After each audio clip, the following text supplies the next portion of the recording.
위해서 오직 예배, 오직 전도.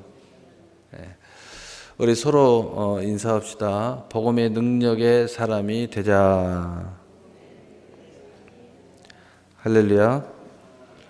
오늘 하나님 말씀은 예수님과 치료의 은혜, 은혜의 믿음이라는 제목을 가지고 오늘 하나님 말씀을 증거하도록 하겠습니다.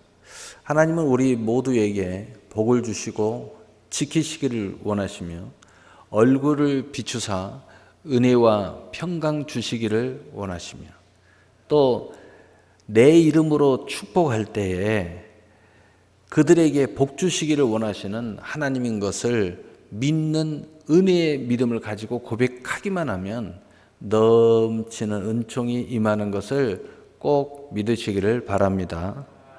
그래서 민수기 6장 24절 27절에 여호와는 내게 복을 주시고 너를 지키시기를 원하시며 여호와는 그의 얼굴을 내게 비추사 은혜 베푸시기를 원하시며 여호와는 그 얼굴을 내게로 향하여 드사 평강 주시기를 원하노라 할지니라 하라.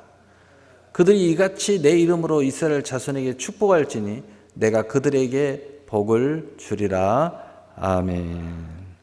우리가 입술로 고백하고 시인하고 선언하고 또 축복하고 내 자신에게 축복하는 기도를 드릴 때에 그 축복이 그대로 하나님께서 임하게 하실 것이라고 약속하고 있는 것입니다.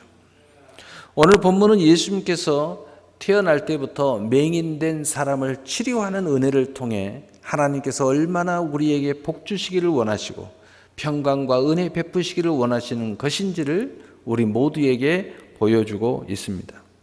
그러나 이 은혜의 믿음과 동떨어져 있는 바리새인들과 치료받아 눈을 뜬 은혜자를 비교해 보면 우리 모두가 은혜의 믿음을 가지는 시간을 가질 수 있을 줄로 믿습니다. 오늘 첫 번째로 예수님의 은혜입니다. 오늘 요한복음 9장 1절에 예수께서 길을 가실 때에 날 때부터 맹인된 사람을 보신지라. 아멘. 이 날 때부터 맹인된 사람이 있었는데 길을 가시다가 외면하지 않고 딱 보셨다는 거예요. 바로 이것은 은혜 베푸실 자를 보시는 하나님, 은혜 받을 자를 찾으시는 하나님인 것을 우리는 믿어야 됩니다. 그래서 마태복음 11장 28절에 예수님께서 수고하고 무거운 짐자들아 다 내게로 오라 내가 너희를 쉬게 하리라. 항상 문제 있으면 오라는 거예요. 아파도 오고 근심이 있어도 오고 수고하고 무거운 짐이 있어도 오라는 거예요. 그걸 해결해 주려고 우리 주님은 기다리고 계신다는 거예요. 그리고 두 번째로 진흙을 이겨 눈에 발라주셨다는 거예요. 다시 말해서 친히 치료의 역사를 행하셨어요. 말씀 한마디로 해도 되실 텐데 굳이 그저 그 눈에다가 진흙을 이겨가지고 다 발라주셨어요. 무엇을 알 수 있습니까? 긍휼을 베푸시는 예수님인 것을 우리는 알 수 있습니다. 그래서 베드로전서 2장 10절에는 너희가 전에는 백성이 아니었더니 이제는 하나님의 백성이요 전에는 긍휼을 얻지 못하였더니 이제는 긍휼을 얻은 자이니라. 이제는 우리는 긍휼을 충분히 얻을 수 있는 자격이 있는 하나님의 자녀가 되었다는 것입니다. 세 번째로 실로암 못에 가서 씻어라 라고 예수님께서 말씀하십니다. 이 내용은 믿음의 방법을 알려주셨어요. 그 자리에서 그저 그냥 딱 치유해 주면 좋겠는데 하나님이 다 은혜를 베푸시고 모든 것을 다 해주셨지만 믿음을 가질 수 있도록 믿음을 발휘할 수 있도록 믿음의 방법을 알려주셨어요. 이것은요 예수님의 말씀을 듣고 순종하기만 하면 되는 아주 굉장히 쉬운 거예요. 다시 말해서 순종하기만 하면 될 수 있는 방법을 알려주신 거예요. 맹인에게 눈을 뜰 수 있는 은혜를 주신 거죠. 이 은혜를 의지하는 믿음을 요구하셨다고 우리는 알 수 있습니다. 여러분, 하나님께서 우리에게 은혜 베푸시고 평강 주시기 원하시고 복 주시기 원하시지만 하나님은 최소한의 믿음의 요구를 하신다. 어떤 요구요? 은혜를 받을 수 있는 그릇은 가지고 와라. 이 그릇이 있어야 담아갈 거 아니에요. 최소한의 은혜의 믿음을 요구하고 계신다는 것입니다. 신라한 못에 씻어라. 바로 이렇게 말씀하시는 것, 아주 중요한 것 하나는, 그 당시에는 베데스다 연못에 천사가 내려올 때 먼저 들어간 사람만 치료받는 이런 사실은 누구나 다 압니다. 다시 말해서 베데스다 연못에 가야 치료받는 거예요. 그런데 예수님은 베데스다 연못에 가라고 말씀하지 않고 실로한 못으로 가라는 거예요. 뭘 이야기하는 거예요? 오직 은혜를 의지하라는 겁니다. 오직 내 말을 믿고 가라는 거예요. 우리가 알고 있는 신앙, 상식을 뛰어넘는 걸 이야기하고 있는 거예요. 우리가 알고 있는 이렇게 해야 치료받는데, 저렇게 해야 치료받는데, 예수님 다 필요 없다는 거예요. 내 말을 들으면, 은혜를 의지하는 자는 그 모든 걸 초월해서 응답받는다는 거예요. 치료받는다는 겁니다. 해결받는다는 거예요. 그 믿음을 예수님이 여기서 우리에게 가르쳐 주고 있는 거예요. 그래서 베데스다 연못의 기적의 법을 뛰어넘는 은혜만을 의지하는 믿음에 참여하라는 겁니다. 그래서 요한복음 9장 7절에 이르되 실로암 못에 가서 씻으라 하시니, 실로암은 번역하면 보냄을 받았다는 뜻이라. 이에 가서 씻고 밝은 눈으로 왔더라. 신기하게 실로암 못의 의미를 보니까 보냄을 받았다는 거예요. 오직 예수님의 말씀에 의지하고 내가 순종해서 나갔다는 뜻이에요. 그러면 해결받는다는 거예요. 지금 우리가 알고 있는 모든, 이렇게 하면 치료받는다, 저렇게 하면 치료받는다, 뭐 이렇게 하면 승리한다, 저렇게 하면 축복을 받는다, 그 매임에서 완전히 풀어서 예수님이 말씀하시는 거예요. 은혜는 이런 거야. 내 말을 믿기만 해도 되는 거야. 네가 생각하는 모든 것들은 다 소용이 없어. 너는 어차피 그거 못할 거잖아. 내 은혜를 의지하는 길밖에 없어. 그런데 이 은혜는 믿고 순종하면 다 되는 거야. 바로 그것을 우리 주님은 여기서 우리에게 가르쳐주고 있고, 또 오늘 나면서 맹인된 그 사람에게 그 길을 열어주고 있었던 거예요. 오직 은혜를 의지하는 믿음은 모든 치료를 가지고 오는 것입니다. 인생을 치료하십니다. 여러분, 인생이 치료받기를 원하십니까? 오늘 은혜자로서 그 은혜를 의지해서 나와야 되는 거예요. 이유가 필요가 없어요. 못 나오는 사람들 보면 여러 가지 이유를 댑니다. 은혜를 의지하는 사람은 그 이유를 다 뛰어넘어야 돼요. 하나님이 나는 죄가 많아서요. 그것도 뛰어넘어야 돼요. 은혜는요, 죄가 많아도 다 뛰어넘어요. 율법 앞에 너무 큰 죄인인데요, 은혜는요, 그 죄도 다 뛰어넘어요. 너무 내가 불순종을 많이 해가지고요, 하나님 내 기도 안 들어줄 것 같아요. 은혜를 의지하면요, 다 뛰어넘어요. 은혜는 그런 거예요. 그래서 우리는 은혜가 아니고서는 구원도, 치료도, 응답도, 새로운 인생도 출발할 수 없는 존재임을 우리는 너무나 우리 스스로 잘 알고 하나님 너무나 더 잘 알아요. 그래서 은혜의 길을 열어주신 거예요. 그래서 고린도전서 15장 10절에 보면 은혜의 절정을 바울은 이렇게 표현합니다. 그러나 내가 나 된 것은 하나님의 은혜로 된 것이니 내게 주신 그의 은혜가 헛되지 아니하여 내가 모든 사다보다 더 많이 수고하였으나 내가 한 것이 아니요 오직 나와 함께 하신 하나님의 은혜로다. 바울 사도는 자기가 어떤 사도보다도 더 열심히 일했다는 겁니다. 복음을 전했다는 거예요. 그런데 이것은 내 힘이 아니라는 겁니다. 하나님의 은혜가 헛되지 아니하여 나를 이렇게 만들어 주었다는 겁니다. 그래서 오늘의 이 모든 수고, 열정, 이 모든 것이 하나님의 은혜라고 고백하고 있는 것입니다. 은혜를 아는 사람은 그래서 남보다 더 열정을 가지고 있는, 은혜의 힘이 나를 그렇게 밀어붙이는 거예요. 은혜의 힘이 나로 하여금 기도를 하게 만들고 예배를 하게 만들고 전도를 하게 만들고 감동을 받으면 그 감동을 이루려고 애를 쓰게 하는 거예요. 그 은혜로 하나님의 기업을 세우는 사람은 그 기업의 열정이 가히 세상 사람보다 더 열심을 부려요. 왜냐? 은혜가 그렇게 만드는 거예요. 그래서 예수님은 태어나면서 맹인된 사람을 보시고 은혜와 평강 베푸시기를 계획하시고 지능을 이겨 맹인의 눈에 바르시며 실로암 못에 가서 씻으라 라고 말씀을 하신 거예요. 이미 계획하셨어요. 은혜를 의지했기 때문에 이 나면서 맹인된 사람은 치료받은 거예요. 얼마나 놀라운 하나님의 은혜입니까? 이에 태어날 때부터 이 맹인된 사람은 지금까지 자신이 가졌던 모든 경우의 수, 자기가 가지고 있는 생각, 경험, 지식, 소문, 이 모든 걸 버리고 오직 주님의 말씀을 의지하여 실로암 못에 가서 눈을 씻으니 눈이 밝아졌다는 겁니다. 오직 주님의 말씀을 의지하여. 어서 많이 들어봤죠? 베드로가 밤을 맞아서 수고했지만 고기 한 마리를 잡지 못했어요. 베드로는 고기 잡는 전문가였어요. 그런데 주님이 깊은 곳에 가서 그물을 내리라는 거예요.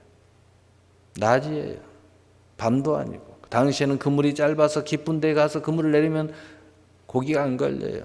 또 낮에 나가면 물고기가 다 깊은 데로 내려가 있어서 고기가 안 걸립니다. 그래서 베드로가 이런 이야기를 합니다. 오직 주님의 말씀을 의지하여 내가 그물을 깊은 곳에 내리리이다. 어떻게 됐습니까? 그물이 찢어지도록 고기가 잡혀 올라오는 거예요. 이게 바로 은혜에 참여하는 사람의 모습입니다. 그래서 요한복음 9장 10절 11절에도 그들이 묻되 그러면 내 눈이 어떻게 떠졌느냐? 대답하되 예수라는 그 사람이 진흙을 이겨 내 눈에 바르고 나더러 실로암에 가서 씻으라 하기에 가서 씻었더니 보게 되었더라. 할렐루야. 그는 예수를 통해 치료받고 간증하고 예수님에게 구원의 믿음의 선물을 받은 것입니다. 그래서 요한복음 9장 35절 38절에 그를 만나사 예수님이 다시 그를 만났어요. 이르시되 내가 인자를 믿느냐? 대답하여 이르되 주여 그가 누구시오니까? 내가 믿고자 하나이다. 예수께서 이르시되 내가 그를 보았거니와 지금 너와 말하는 자가 그니이다. 이르되 주여 내가 믿나이다 하고 절하는지라. 아멘. 그는 은혜를 의지했고 자기의 치료를 통해서 큰 치료의 은혜를 받았습니다. 그리고 그의 믿음이 은혜를 의지하는 그 믿음은 그가 구원을 받는 그 아름다운 모습, 그 구원을 받는 그 믿음의 시인함 속에서도 은혜를 의지하는 모습이 발견되고 있습니다. 구원도 여러분 은혜에 의지하고 오직 믿음으로 고백하고 말씀대로 믿고 의지하고 고백하면 구원이 임하는 거예요. 영접하는 자 곧 그 이름을 믿는 자에게는 하나님의 자녀가 되는 권세를 주셨으니 뭐가 문제인데 예수님을 영접하지 못합니까? 도대체 왜 예수님을 마음의 중심에 모시지를 못합니까? 무엇이 문제입니까? 은혜를 의지하세요. 그분을 모셔드리기만 하면 그분이 우리의 길이요 진리요 생명이 되신다는 거예요. 두 번째로 은혜 받지 못한 오늘 바리새인의 모습을 몇 가지만 살펴보겠습니다. 요한복음 9장 14절 15절에 보니까 예수께서 진흙을 이겨 눈에 뜨게 하신 날은 안식일이라. 그러므로 바리새인들도 그가 어떻게 보게 되었는지를 들으니 이르되 그 사람이 진흙을 내 눈에 바르매 내가 씻고 보나이다 하니. 아멘. 이 사실을 알았어요. 근데 그날이 안식일이에요. 이들이 하는 말이 과간입니다. 첫 번째로 이들이 문제를 삼았어요. 이 은혜를 받아 치료받는 현장에서 문제를 삼는데 안식일에 치료하는 건 죄라는 거예요. 너무 어이없지 않습니까? 여러분 여기에서 혹시 암으로 죽어가는 사람이 있는데 교회 나와서 치료받았다고 하니까 교회 안 믿는 가족이 왜 교회 가서 치료받냐고. 이미 치료받았는데 그럼 다시 암 걸려서 와요? 너무 어이없는 이야기라는 거예요. 그러니 하나님의 은혜를 받지 못하죠. 은혜에 참여하지 못하는 바리새인의 모습을 우리는 볼 수 있습니다. 아무리 율법으로 따져도 사랑은 율법의 완성입니다. 그리고 예수님께서 마태복음 12장 8절에 이렇게 말합니다. 인자는 안식일의 주인이라 하시니라. 너희의 안식 어쩌고 저쩌고 하는데 내가 그 주인이다. 주인이 안식일에 치료하는데 무엇이 문제냐는 거예요. 은혜로 모든 것을 행하는데 무엇이 문제냐는 거예요. 여러분 은혜로 행하는 모든 것은 문제가 없다는 것입니다. 죄임으로 하나님께서 하신 것이 아니다라고 이들이 주장합니다. 창세 이후로 이런 것을 자기들이 들어본 적이 없다는 거예요. 그러니까 이것은 가짜라는 겁니다. 그럴 리도 없고 은혜의 문을 닫는 사람은 결코 경험할 수가 없다라는 거예요. 왜냐? 자기가 경험하지 않았기 때문에 이건 있을 수 없는 거라는 거예요. 모든 걸 부정해버리는 거예요. 얼마나 어리석습니까? 그래서 히브리서 4장 16절은 그러므로 우리는 긍휼하심을 받고 때를 따라 돕는 은혜를 얻기 위하여 은혜의 보좌 앞에 담대히 나갈 것이니라. 어떤 반대가 여러분 안에 있던 외부에서 있던 여러분의 마음이 그 의심을 들든 여러분은 담대함을 가지고 이 은혜의 보좌, 은혜 받은 생각, 그 고백 자리에 힘써 나오라는 거예요. 그래야 여러분이 은혜자가 될 수 있다는 것입니다. 바리새인은 자신이 아는 지식과 경험이 다인 줄 알고 있습니다. 그래서 은혜의 문을 그것 때문에 닫았어요. 온유와 겸손이 함이 없어요. 교만해요. 그래서 하나님의 은혜의 문을 열 수가 없었음을 우리는 알 수 있습니다. 그래서 마태복음 11장 29절에 나는 마음이 온유하고 겸손하니 나의 멍에를 메고 내게 배우라. 그리하면 너희 마음이 쉼을 얻으리니. 그래야 우리가 응답받고 치료받고 인생을 고칠 수 있어요. 여러분 그렇게 해도 안 됩니까? 이제는 은혜의 사람이 되시기를 바랍니다. 그래야 인생 바꿀 수 있어요. 여러분이 아직도 은혜를 의지하지 않고 이리저리 인생의 노력과 수고와 공로를 통해서 길을 헤매이고 찾아간다면 여러분의 길은 은혜의 문을 열 수가 없어요. 하나님의 은혜의 치료를 받은 간증을 한 가지 해보려고 합니다. 우리 새나라 교회를 주님께서 세우신 이후로 이루 말할 수 없는 치료의 은혜가 넘쳐났습니다. 지금도 계속 치료의 역사가 일어나고 있죠. 새벽 예배를 드리다가 방구가 나와서 시원하게 내보냈는데 배에 큰 혹이 없어진 간증. 하혈이 멈추지 않아 병원에 가서 진단을 받으니 종양이라는 진단 결과를 받고서도 교회와 철야를 하고 기도하다가 수술 날짜에 맞춰 병원에 가서 수술을 위해서 다시 사진을 찍었는데 종양이 완전히 사라진 간증. 무릎에 연골이 닿아서 인공으로 수술을 해야 하는데 전도지를 돌리고 또 돌리고 기도했는데 어느 날 수술하러 갔는데 의사가 하는 말이 무릎에 연골이 정상이 되었네요 하시면서 다시 사진을 확인하면서 의사가 하는 말이 혹시 교회 다니세요? 왜요? 가끔씩 이런 기적 같은 일이 있어요. 의사가 그렇게 말하더라. 간증 등 너무 많아서 다 말할 수가 없습니다. 이 간증 정도 이야기하면 누구의 간증인지 과거에 누구의 간증인지 기억을 하는 사람 알 것이고 또 야 그 외에 간증도 굉장히 많이 있는데 목사님이 이야기 안 하시네. 내 것도 있는데 이야기할 시간이 없어요. 그 중에서 한 분 간증을 하려고 합니다. 특별히 제가 29.7평에서 개척을 막 시작했을 때에 일어난 간증. 제가 요즘에는 옛날 간증들이 하나씩 새록새록 생각이 나요. 왜 그러는가? 왜 하나님이 이렇게 옛날 생각이 나는가 했더니요. 그때의 하나님의 은혜를 회복시키라는 거예요. 우리 교회가 그렇게 은혜가 많았었는데 그 은혜를 다 어디다 잊어버리냐는 거예요. 처음에 첫사랑을 회복해라. 은혜를 회복하라는 거예요. 그래서 하나님이 과거에 하나씩 끄집어내 주는 거예요. 기억해 보라는 거예요. 이 9.7평에서 개척을 한 지 몇 달이 못 되어서 모 집사님께서 오셔서 철야와 새벽 기도를 깨우며 기도를 하는데 어느 날 자신이 자궁암이라고 그래요. 목사님 저를 위해서 기도해 주세요. 이렇게 이야기를 해요. 그래서 그날부터 특별히 개인적으로 안수를 해주고 그때는 정말 제가 개인적으로 기도 많이 해줬죠. 뭐 귀신 들린 사람부터 막 계속 찾아오죠. 그래서 그날부터 특별히 개인적으로 안수를 해주고 기도를 해줬어요. 몇 주가 지났습니다. 성경 공부 중에 갑자기 배가 아프다고 하는 거예요. 그래서 화장실을 급하게 가더니 오랜 동안 안 나오는 거예요. 성경 공부를 뭐 몇 명 놓지도 않죠. 상 하나 펴놓고 개척할 때니까 상 하나 펴놓고 3명 놔두고 성경 공부하는데 한 명이 가서 안 오니까 공부를 할 수가 없고 계속 기다리다가 가보라고. 그래서 여자 집사님이 가봤어요.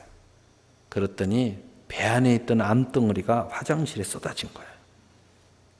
그래서 처음에는 그분이 이게 뭐 암덩어리 쏟아 이런 생각 못하고 막 뭐가 쏟아지니까 아이고 이제 나는 이제 이렇게 죽나 보구나 하고 그 앉아서 울고 있는 거예요. 여자 집사님이 난리가 나서 왜 그러냐, 왜 우냐고, 화장실 왜 안 나오고 우냐고 열어보니까 난리가 난 거예요. 근데 이 여자 집사님이 딱 보니까 어디서 간증은 많이 들어가지고 보니까 암이 쏟아졌다고 말이에요. 그런 것 같다고, 치료받은 것 같다고. 그러니까 울다가 생각해 보니까 자기도 그런 간증을 많이 들어봤거든. 그랬는가 하고 정신을 차리고 그리고 힘을 더 내서 쏟아내고 그리고 깨끗이 닦고 나왔어요. 그리고 나서 다시 병원에 가서 상담을 보고 사진을 찍어보니까 깨끗이 없어진 거예요. 하나님이 이렇게 하나님께 은혜를 구하면 그 어떤 은혜라도 베푸시는 것을 믿으시기를 바랍니다. 이분은 지금 얼마 전에 연락이 왔는데요. 목사가 돼가 여자 목사가 돼가지고 개척했다고 나한테 연락이 왔더라고요. 오늘 말씀 결론을 내리겠습니다. 하나님은 은혜와 평강을 베푸시기를 원하며 그의 얼굴을 우리에게 비추시고 그의 얼굴을 나타내 주시어서 우리 모두에게 그 어떤 복이라도 주시기를 원한다는 것을 여러분 믿으시기를 바랍니다. 그래서 고린도후서 6장 2절에 이르시되 내가 은혜 베풀 때 너에게 듣고 구원의 날에 너를 도왔다 하셨으니 보라 지금은 은혜 받을 만한 때요 보라 지금은 구원의 날이로다. 아멘. 멀리 있는 것이 아닙니다. 지금 이 말씀을 붙잡고 이 말씀이 내 말씀이라고 하면 바로 지금이 은혜 받을 때예요. 지금이 구원 받을 때예요. 지금이 치료 받을 때입니다. 지금이 응답 받을 때입니다. 지금이 문제 해결을 받을 때예요. 수고와 무거운 짐에서 다 자유함을 얻을 때입니다. 바로 그것을 우리에게 말씀해 주고 있는 것입니다. 오늘 예수님 안에서 모든 약속을 붙잡고 은혜의 문을 찾고 두드리고 구하는 은혜의 믿음을 가지고 나갈 때 태어날 때부터 맹인이 눈을 뜬 것처럼 우리의 일생을 은혜 위에 은혜의 일생으로 바꾸고 그리고 은혜와 평강이 넘쳐날 것을 믿으시기를 바랍니다. 바로 주인공, 바로 여러분이 되시기를 예수님의 이름으로 축복합니다. 축복합니다. 아멘. 사랑.